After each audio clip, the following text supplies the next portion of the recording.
வணக்கம். அன்பார்ந்த குரு ஜோதிட நேயர்களுக்கு உங்கள் ஜோதிடர் ஜெயம்எஸ் சந்திரமௌலியின் பதிவு. இந்த பதிவில் நம்ம பார்க்க இருக்கிறது 3 கிரகங்கள். அதாவது நமக்கு செவ்வாய் மிதுனத்தில் இருக்காரு, சனி கும்பத்தில் இருக்காரு, ராகு மீனத்தில் இருக்காரு. இந்த 3 கிரகங்களும் குருனுடைய நட்சத்திரத்தில் இருக்காங்க. அதன் மூலமாக ஒரு தொடர்பை ஏற்படுத்தி இருக்கு. இதுக்கு 12 லக்னத்திற்கும் என்ன விளைவுகள் இருக்கு? ஏப்ரல் 12ஆம் தேதி வரைக்கும் இதனுடைய பலன்கள் நமக்கு நடக்கும். அதை பற்றி நம்ம விரிவாக பார்க்க. கும்பத்துக்கு இப்போ இந்த 3 கிரகங்களை பற்றி பார்க்க போகிறோம். நம்ம லக்னமான சனி வீடான கும்பத்திலேயே சனி இருக்காரு, நமக்கு பிரச்சனை பண்ணுவாரா அப்படின்னா, இப்போ இந்த குரு நட்சத்திரத்தில் வந்ததுலேருந்து சிந்தனைகள் அப்படிங்கிறதுல நமக்கு ஒரு ஸ்ட்ரெஸ் இருந்ததெல்லாம் கொஞ்சம் குறைச்சிருக்குன்னு எடுத்துக்கலாம். அதே நேரத்தில் ஒரு ஊக்கம் கிடைச்சிருக்கு. ஒரு ப்ரொடக்ஷன் லைனு, ஒரு தொழில் சம்பந்தப்பட்ட ஈடுபாடுகள், பொருளாதார சம்பந்தப்பட்ட லக்குன்னு சொல்றது, பணவரவுக்கான ஒரு ஆதாயங்கள், இதெல்லாம் தென்பட தொடங்கியிருக்கு குருனால. அப்ப சனி போற குருனுடைய நட்சத்திரம் நமக்கு பாசிட்டிவா இயங்குது. அப்ப சனி நமக்கு லக்னத்துல இருக்கிறதுனால அழுத்தம் அப்படிங்கிறது இல்லை, சேமிப்பு இது வரைக்கும் கம்மியா இருந்துட்டு இருந்தது. இப்ப குரு நட்சத்திரத்துக்கு வந்ததுனால கொஞ்சம் புதிய ஈடுபாடுகள் இப்பதான் தொடங்கி இருக்கு. இது அப்படியே ஏப்ரல் 12 வரைக்கும் இது சப்போர்ட்டிவா வேலை செய்யும். இப்ப செவ்வாய் நமக்கு 5ஆம் வீட்டுல இருக்காரு, அவரும் குரு நட்சத்திரத்துல இருக்காரு. அப்ப நம்ம ஒரு கமிஷன் தொழில் பண்றோம், அல்லது கலைத்துறையில இருக்கோம், ஒரு சினிமா இண்டஸ்ட்ரி, போட்டோ ஷாப்பிங் மற்றும் நம்ம கன்சல்டிங், ஷேர் மார்க்கெட்டு, ஒரு மாதிரியான யூக வியாபாரங்கள், அனைத்து விதமான டிஜிட்டல் மார்க்கெட்டிங்கு, ஐடி சம்மந்தப்பட்ட தொழில், உத்தியோகம், இது அத்தனையிலையுமே இந்த செவ்வாயும் நம்மளுக்கு பாசிட்டிவாக கொடுக்குது. அப்போ சனிக்கும் செவ்வாய்க்கும் ஒரு அண்டர்ஸ்டாண்டிங் ஏற்படுது குரு மூலமாக. அதனால நமக்கு சிந்தனையில் தோணக்கூடிய புதிய செயல் திட்டங்கள், புதிய ப்ராஜெக்டுகள், புதிய ஒரு தொழில் திறமைகள் வெளிப்பட்டு நமக்கு நன்மைகளை கொடுக்கக்கூடிய நல்ல அமைப்பாக தான் வேலை செய்யும். ஆனால் இதே உறவுகள் சார்ந்த வகையில் நல்லா இருக்காது. இப்போ நம்ம குழந்தை கூட ஒரு திருப்தியாக இருக்கணும்னு நினைப்போம், அந்யோன்யமாக இருக்கணும்னு நினைப்போம். அதில் சிக்கல் வரும். அவங்க மிஸ் அண்டர்ஸ்டாண்டிங் பண்ணிக்கலாம், அவங்களுடைய செயல்பாடுகள் நமக்கு அதிருப்தி அளிக்கலாம். இந்த மாதிரி போயிட்டு இப்ப இதுல சேர்றவர் 2ஆம் வீட்டுல இருக்கிற ராகுவும் ஜாயின் ஆகிறார். அவரும் குரு நட்சத்திரத்துல தான் இருக்கார்.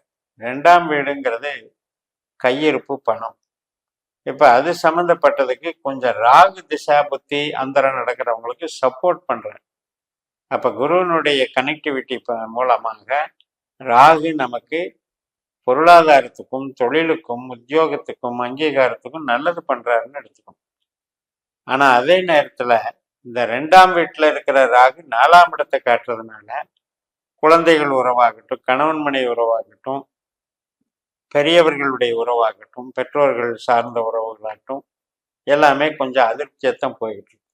அப்ப இந்த 3 கிரகமுமே டோட்டலா நமக்கு என்ன சொல்ல வருது அப்படின்னா, ஏப்ரல் 21 வரைக்கும் நமக்கு பொருளாதாரத்துக்கும், தொழிலுக்கும், வேலைக்கும், ப்ரமோஷனுக்கும், பதவிக்கும் நல்லா இருக்கு.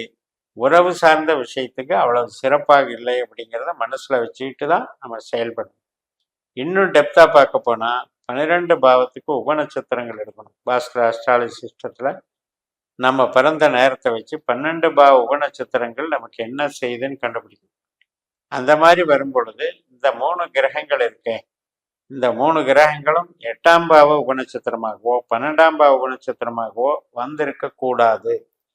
அப்படி வந்திருந்தால் தொழில் சார்ந்தும் நம்ம ஈடுபட வச்சு நஷ்டத்தை அடைய வைக்கும். அப்ப வெறும் கோச்சாரத்தை மட்டும் நம்ம எடுக்கிறோமா ஒழிய நம்ம உள்ள போய் டெப்தா பார்க்கறது இல்லை டிகிரி பிரகாரம். அது மாதிரி பார்த்து எடுக்கும்போது உங்களுக்கு நன்மைகள் நடக்கும். இப்ப 8ஆம் பாவ 12ஆம் பாவ தொடர்புல இந்த 4 கிரகமே இல்லைன்னா ஆட்டோமேட்டிக்கா நமக்கு என்ன நடக்கும்? தொழில் சார்ந்த மேன்மைகள் கிடைக்கும், தொழில் மூலமாக பண வருவாய் நல்லா இருக்கும், சேமிப்புகள் பெருகும், இடம் வாங்கிறது, வீடு கட்டுறது, வாகனம் வாங்கிறது, இது போன்ற நன்மைகள் உண்டு. ஒரு ப்ராப்பர்ட்டி வாங்குறதுக்கு தருணமாக இருக்கும்.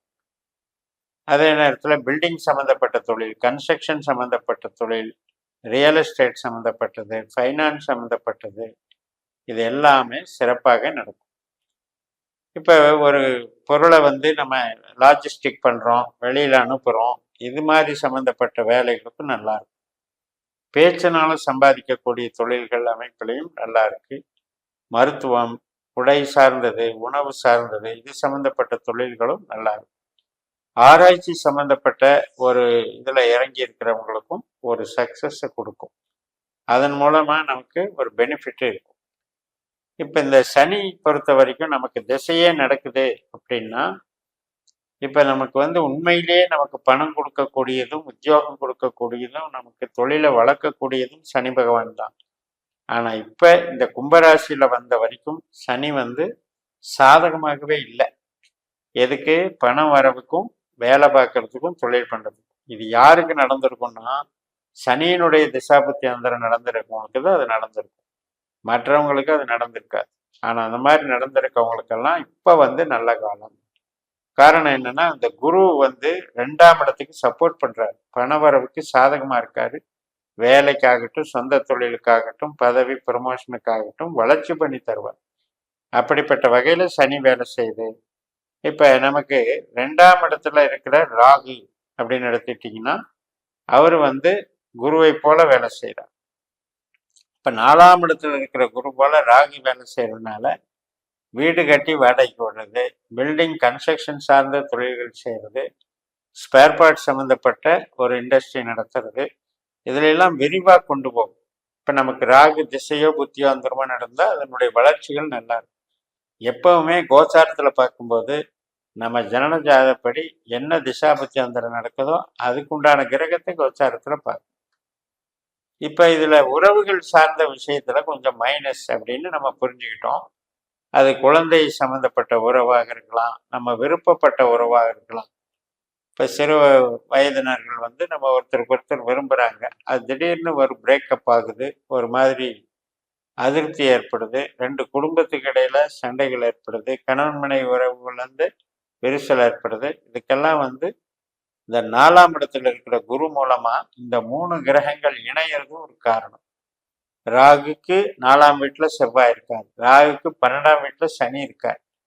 இப்போ நம்ம ஜனன ஜாதகப்படி ராகுனுடைய திசாபுத்தி அந்தரம் நடந்தாலும், சனியினுடைய திசாபுத்தி அந்தரம் நடந்தாலும், செவ்வாயினுடைய திசாபுத்தி அந்தரம் நடந்தாலும், இது எல்லாமே நமக்கு ஈடுபாட்டை கொடுக்கும். நல்ல உறவுகளை வளர்த்துக்கணும், நல்ல நம்மளுடைய நாலேஜை வந்து கெயின் பண்ணணும், நல்லா படிக்கணும். இது மாதிரி ஒவ்வொருவருக்கும் அவருக்கு வயதுக்கு தகுந்த மாதிரி அந்த ஈடுபாடுகள் மகிழ்ச்சிகரமாக இருக்கணும்னு நினச்சி தான் போராடணும். ஆனால் உறவு சார்ந்த விஷயத்துக்கு இந்த ஏப்ரல் 12 வரைக்கும் குருவின் மூலமாக அதிருப்தி கொடுக்குறாரு. ஆனால் தொழில் சார்ந்த வகையில் டெவலப்மெண்ட் கொடுக்குறாரு. அப்போ நீங்கள் இது சம்மந்தப்பட்ட எந்த துறையில் இருந்தாலும் நீங்கள் தொழில் சார்ந்த ரீதியில் தாராளமாக ஈடுபடலாம்.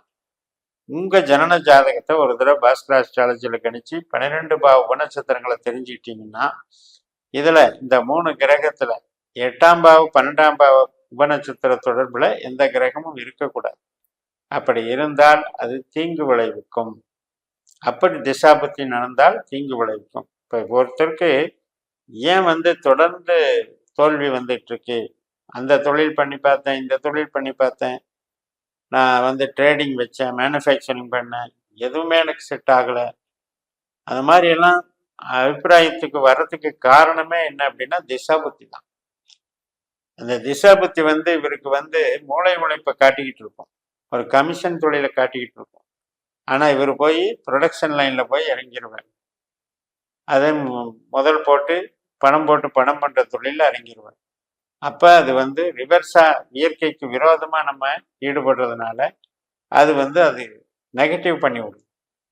அப்போ நமக்கு ஸ்மார்ட் ஒர்க் எது, ப்ரொடக்ஷன் ஒர்க் எது, ட்ரேடிங் எதுங்கிறது நம்ம பாவ ரீதியாக பிரித்து பார்க்கணும். நம்ம ஜாதகத்தில் இந்த 12 பாவ அதிகாரிகள் வந்து எந்தெந்த பாவத்தை இயக்கிற மாதிரி இருக்கு, இப்போ நமக்கு நடக்கிற திசா பற்றி உற்பத்திக்கும் ட்ரேடிங்க்கும் வந்து நல்லதா அப்படிங்கிறத தெரிஞ்சுக்கிட்டு நம்ம அதை பயன்படுத்தணும். அப்படி நல்லது இல்லைங்கிற பட்சத்தில் மூளை உழைப்பு சார்ந்த தொழிலுக்கு டைவெர்ட் ஆகிக்கணும். மார்க்கெட்டிங், கமிஷன், டிசைனிங், இப்படி நம்மளை மாற்றிக்கணும். இது மாதிரி இந்த ஜோதிடத்தை பயன்படுத்தி உங்களுக்கு வழிகாட்டுவதில் இந்த அஸ்ட்ராலஜி சிஸ்டம் டிகிரி பிரகாரம் பார்க்கறது மிகப்பெரிய ஒரு அட்வான்ஸ்டு டெக்னாலஜியாக இருக்குதுன்னு சொல்லி நிறைவு செய்கிறேன்.